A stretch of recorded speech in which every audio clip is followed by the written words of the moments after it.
The same Steve that went to go watch Mark Curry do his whole sitcom, now Steve got a sitcom where he the principal and he wear a suit. And then he gets this high top fade, making all black men think he got the best lineup in the business. Hollywood keeps secrets, but eventually they all come out. Steve Harvey and DL Hughley had a problem with each other for years, and they were smart enough to keep it off camera. Then everything changed when Katt Williams sat down for an interview that nobody saw coming, and now sources are saying Steve Harvey and Katt Williams actually joined forces to take down a career DL Hughley spent 30 years building. So what really happened? And what did Hughley do to get two people coming for him at the same time? Join us as we explore the real story behind the drama. The feud nobody talked about. Steve Harvey and DL Hughley go way back. Not just as colleagues but as brothers in the same group, they were part of the original Kings of Comedy with Cedric the Entertainer and the late Bernie Mac. Four comedians who hit the road together in the late 90s with a stand-up tour that nobody was ready for. They were supposed to be brothers, but brotherhood in Hollywood is complicated, especially when the money starts flowing in. According to people close to both camps, the tension between Harvey and Hughley was never fully buried after the Kings of Comedy era came to an end. Harvey's star continued to rise in a massive and almost unprecedented way. Family Feud revived his career on a scale that almost nobody saw coming, turning him into one of the most recognized faces on daytime television and eventually into a full media brand worth hundreds of millions. Hughley went a different route. He carved out his space as a political commentator and radio personality. He was influential and respected, but let's be honest, in terms of fame and money, he was not operating on Steve Harvey's level, not even close. That gap, according to insiders, grew over the years in ways that neither man ever fully addressed publicly. The public got their first real and undeniable taste of the tension between them in 2020, when DL Hughley collapsed on stage in Nashville from what turned out to be complications related to COVID-19. In a public message, Steve Harvey wished him well, but according to sources, the message was cold, and it lacked the warmth one would expect from someone who truly considered himself a brother. Hughley never came out to accuse Harvey directly. He did not have to. He would sit down for interviews and make these pointed comments about comedians who traded their authenticity for mainstream appeal, about people who chose a check over their culture, and about entertainers who forgot where they came from once the bigger stages came calling. And everyone in the industry knew exactly who he was talking about. It went beyond interviews, too. There were industry events where both men were reportedly in the same room and barely looked at each other. Steve Harvey is worth $200 million. He pulls in an estimated $45 million a year. He hosts one of the longest-running game shows in American television history, runs a nationally syndicated radio show that millions of people wake up to every morning, wrote 4 books, one of which sat on the New York Times bestseller list for 64 weeks, and runs a media empire that touches television production, licensing, real estate, and tech. By any measure, Harvey is at the top, and that, a lot of people believe, is exactly what eats at DL Hughley. So what really happened, and what did Hughley do to piss off a lot of people, especially Steve? The tension that does exist? Here is where it gets interesting. Loyalty and friendship are not the same thing, and these two men have never really been the same thing either. Over the years, Hughley has made comments about comedians who sand down their authenticity for mainstream audiences. He also made controversial comments about black entertainers who make themselves less threatening to get further inside white institutional power. He's never walked up to a microphone and said Steve Harvey's name while saying those things. He doesn't have to. The people in that world already know who fits the picture he's painting. Harvey has been careful too. When Katt Williams shook up the comedy world with his Club Shay Shay interview in 2024, Harvey went on the Black Comedy in America special and called the podcast bullshit. He questioned why comedians were airing their problems in public instead of handling them privately. It sounded neutral, but it really wasn't. He was reacting to a growing conversation, one where people like Hughley were speaking more openly about how some entertainers protect their brands and access. Harvey wasn't just defending Shannon Sharpe's show. He was pushing back against the whole discussion, and Hughley had been one of the people leading that discussion. Neither of them threw the first punch in public, but both had been taking shots at each other, subtle enough that people could look the other way. Then Monique brought it into the open. When her feud with Hughley pulled Harvey in, she came out and said the two men had teamed up to spread lies about her, and that Harvey was manipulating the situation to make him look better. Harvey denied it. Hughley said almost nothing. But the whole thing made one thing clear. Monique believed these two men were not as genuine as they appeared. Whether she was right is a separate question. So if they were already moving like this separately, what happens when a third party comes along and gives them a reason to move against each other? What Hollywood doesn't say out loud. Serious beef in the entertainment world, especially between older, successful men who follow a certain code, usually does not look like open fighting.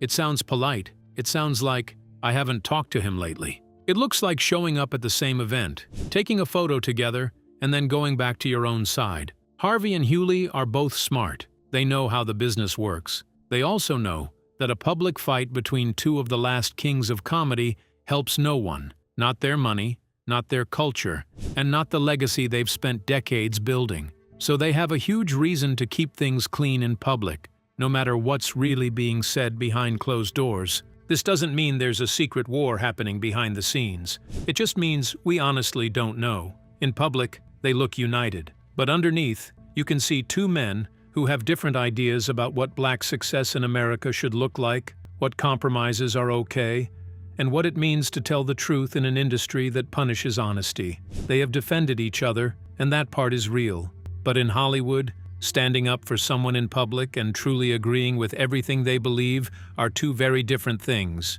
And not everything that runs deep in this business ever becomes visible to the public. On January 3rd, 2024, Katt Williams sat down with Shannon Sharpe on Club Shay Shay. Katt Williams, after Katt Williams blasted him and maybe exposed him on the Club Shay Shay interview, and delivered what many people are now calling the most explosive celebrity interview since the 90s. Within 24 hours of going live, it had cleared 30 million views. Within a week, it was the single most talked about piece of entertainment content anywhere in the world, being discussed on every major platform from Twitter to TikTok to late-night television. Williams came with receipts and with a level of detail that made it very difficult to dismiss what he was saying as the ramblings of a disgruntled or bitter comedian who had lost his way. Williams went after Kevin Hart, Cedric the Entertainer, Steve Harvey, and a long and specific list of Hollywood figures, alleging that the entertainment industry operates on a system of gatekeeping, backroom deals, and loyalty tests that have absolutely nothing to do with talent and everything to do with who you are willing to serve and what you are willing to do to keep your seat at the table. He alleged that certain comedians had gotten to where they were not purely on merit, but through compromises and arrangements with the people who hold power behind the scenes. What made the interview interesting was what Williams supposedly said about DL Hughley. He talked about Hughley like he was someone who spent years acting like a truth teller in black media, a regular guy who wasn't scared to call out powerful people. But Williams called him a liar. He implied that Hughley wasn't always honest, and that some of his bold opinions, especially the ones that made TV executives comfortable, might not have been as genuine as they seemed. Steve Harvey watched everything that was happening from a safe distance. However, he didn't just watch. He started planning how he could use the situation to his advantage. What he did next would shock the industry. Steve Harvey makes his move.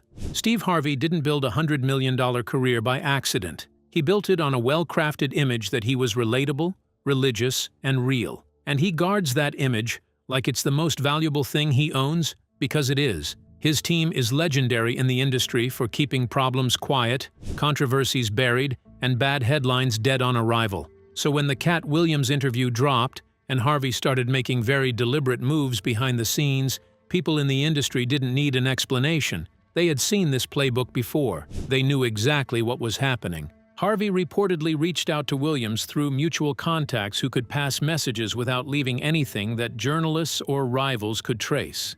On the surface, that sounds hard to believe, even a little ridiculous. Williams had called Harvey out by name in that interview, painting him as part of the system he was exposing. So why would Harvey try to connect with someone who had just taken public shots at him in front of millions of people? According to insiders who say they know what happened, it's because Harvey's real, long-term issue was never Katt Williams. His real issue was DL Hughley, and the Williams interview had just given him the strongest tool he had ever had to use against him. And according to sources, the tension with DL Hughley didn't just start with that interview. It had been building for months. Hughley had allegedly been talking, specifically about Harvey's business, about the syndication structure of the Steve Harvey Morning Show, about talent deals that, according to Hughley, were deliberately set up to keep other black entertainers out. People who could have competed for those same slots never got the chance. Now, whether that's true is another conversation. But here's what's not up for debate. The story fits, because different people in the industry have said the same thing. So it was not an isolated complaint. It was a pattern. The plan that Harvey and Williams used was based on something both men understood very well: how to shape a story without looking like they were involved.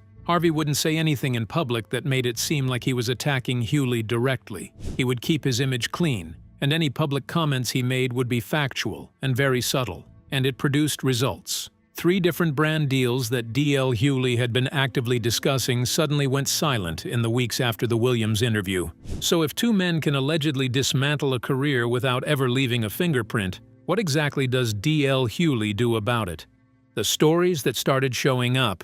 Hollywood can be funny sometimes. Around the same time, Hughley's brand deals suddenly went quiet. New stories about him started popping up, and they weren't huge scandals, but they were enough to drag his name through the mud. His old confession about cheating showed up again on several platforms, and his onstage collapse was brought back and repackaged. Even his change of opinion about Kamala Harris was framed as him getting paid to switch sides instead of simply correcting himself. None of this was new, and all of it had been public for years. Yet suddenly, in late 2024, everything started moving at once. And according to people close to the situation, that timing was no accident. People who work in entertainment media know that stories don't just come back on their own. Someone picks them up and sends an email to the right editor. Whether Harvey's team had anything to do with this is something sources claim, but nobody can prove it publicly. What people can say is that Harvey has been in the industry long enough to know exactly how the system works, and he has never been caught in it himself. That isn't luck, that's skill. DL Hughley has built his entire career on telling the truth. He goes after politicians, celebrities, and anyone he thinks is being fake or hypocritical. He is loud about it. He is consistent about it. And for the most part, his audience loves him for it. But Hughley's own life has had moments that sit uncomfortably next to the image he projects. Some of it he has admitted himself. Some of it has been dragged into the open by people he has crossed. All of it is real, documented, and worth knowing. He cheated on his wife a lot. This one did not come from a tabloid. Hughley told it himself. In 2012, he sat down and publicly admitted that he had cheated on his wife, LaDonna, multiple times throughout their marriage. He did not frame it as a moment of weakness or a mistake he deeply regretted. The story got even heavier when he opened up on Angela Yee's Lip Service podcast about conceiving a child with another woman while married to LaDonna. That infant son was later unalived by the mother's boyfriend. Hughley described getting the call, going to the hospital, and having to carry the grief of losing a child, while also carrying the guilt of how that child came to exist in the first place. It was a devastating thing to share publicly, and it took real courage to do it. But it also made it clear just how far things had gone during those years. LaDonna stayed. They have now been married for nearly 4 decades. Hughley has acknowledged the work it took to rebuild that trust, and has spoken about how his thinking about fidelity changed over time. Still, for a man whose brand is built on accountability, the years of cheating remain a big part of his real story. None of this cancels out what Hughley has built or the real things he has stood for over a long career. He has been honest about his failures in ways that most people in his position would avoid. He took a real risk in admitting the affairs, the emotional abuse, and the lost child. That kind of openness is not nothing. If those painful years forced Hughley to face the kind of man he had been at home, then the stage would soon test the kind of man he had become in public. And when someone's personal truth collides with their cultural influence, it raises a real question about what their legacy looks like in front of millions. The original Kings and what the stage actually meant. The original Kings of Comedy tour took place from 1997 to 2000 and filled arenas across the United States with mostly black audiences, who were not often seen at such popular comedy shows. The tour was successful on purpose. Promoter Walter Latham believed there was a large group of black comedy fans who were not being served by mostly white comedy clubs or the popular TV specials at that time. Steve Harvey was the main host and leader of the tour. He was already well known from his time on It's Showtime at the Apollo and The Steve Harvey Show, which aired on the WB network from 1996 to 2002. However, the Kings of Comedy tour and movie took him to a new level of fame. His final performance in the film was lively, connected to black church culture, and showed the charming personality that would later define his TV career. It became one of the most quoted stand-up acts of its time. Following the success of the original Kings of Comedy, DL Hughley continued to build one of the most durable careers in black entertainment. The Hughleys ran for 4 seasons before being canceled in 2002. He hosted weekends at the DL on Comedy Central. He became a commentator on CNN, joining the network in 2008 to co-host the short-lived DL Hughley Breaks the News, a satirical news program in the style of The Daily Show. Though the show was canceled after 1 season, it made Hughley well known as a credible voice in political media, rather than simply a stand-up comedian. In the years that followed, Hughley built something bigger than a comedy career. He took over talk radio with The DL Hughley Show, reaching audiences that had never seen him on a stage. He wrote books. His 2017 book, How Not to Get Shot, was a direct, unflinching look at race and policing in America, and it made a lot of people uncomfortable, which was probably the point. He's never really shied away from that. In 2012, he said, "The Republican National Convention looked like the floor of a country club." Most people believe that what you get with Hughley is what you see, blunt, political, and unbothered by whoever he's upset this week. That consistency has earned him a loyal audience and a long list of enemies, and he seems equally fine with both. But respect in comedy has a strange way of coexisting with rivalry, especially when 2 outspoken figures have spent decades navigating the same spotlight from very different angles. If admiration was truly mutual, why did their paths keep circling back to tension whenever the cameras were rolling? The confusing relationship.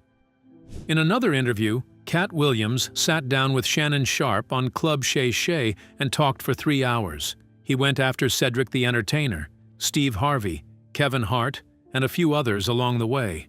But when it came to DL Hughley, he didn't throw a punch. He called him the greatest of the original Kings of Comedy lineup. Hughley returned the favor on The Jason Lee Show, saying Williams is the greatest he's ever seen do it. By all appearances, the 2 men had nothing but respect for each other, which, given the context of that interview, was its own kind of statement. But that was before the story changed. Months later, accounts started surfacing that the goodwill between them had not been what it looked like. People close to the situation said that Williams, somewhere between that interview and what came after it, had been in contact with Harvey's camp, not publicly or on record, but in the way things tend to move in Hollywood, through people who carry messages and leave no trail. And if those accounts are true, then what looked like 2 men finally finding respect for each other was something closer to the calm before a storm. But under all of that, things were already moving fast. Monique showed up on Club Shay Shay, and it got ugly fast. Most of that interview was aimed directly at DL Hughley. These 2 had been going at it since 2022, when a billing dispute at a show in Detroit turned into a full-blown public war on social media. But Monique didn't stop at industry drama. She brought up Hughley's daughter, calling him out publicly for not naming the person who had physically overpowered her. Hughley said it was one of the most damaging things anyone had ever done to him. On The Jason Lee Show, he opened up about how the fallout destroyed his relationship with his daughter Tyler, who stopped speaking to him and started therapy because of it. "Whatever was said opened up a wound in my daughter that we're arguing about right now," he said. "I could never forgive you for it." That's how deep Monique cut. And then, not long after that Club Shay Shay episode, she announced she was joining Katt Williams on his Dark Matter tour. "That is my non-biological fraternal twin brother," she said on a live stream. She was going on the road with him. That's the part that matters. The person who hurt Hughley more than almost anyone in recent memory just linked up publicly with the same man who had called him the greatest. Whether Williams knew exactly what that meant for his relationship with Hughley, nobody can say for certain. But Hughley is not the kind of person who misses that. When you tour with someone who went after a man's daughter, you're telling that man something, even if you never say a word. Williams called Hughley the greatest king of comedy, then linked up with the person who weaponized his daughter's trauma against him. Those two things happened within months of each other. So which one does Hughley actually believe? The Club Shay Shay question. And Hughley has been loud about it. In interviews on Vlad TV, All the Smoke, and The Jason Lee Show, he basically said the Williams interview gave people a fake picture of how comedy actually works.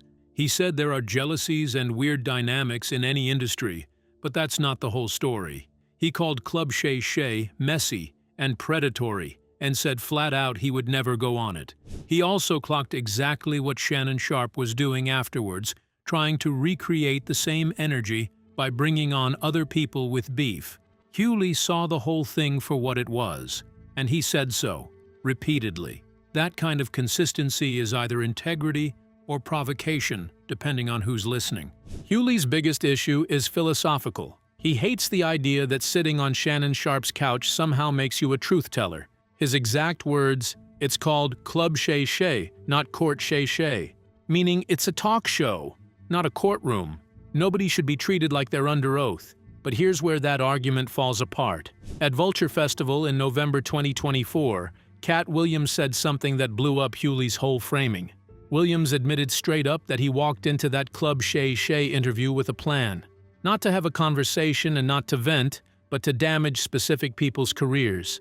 He also said he had already studied the algorithm before sitting down, and that he timed the whole thing to hit as hard as possible. Hughley says he was okay with what Williams said about him, and that tracks. But Hughley has also been loud about his belief that Club Shay Shay has no business being a place where comedians get held accountable. Williams, on the other hand, didn't just endorse that framework, he bragged about engineering it.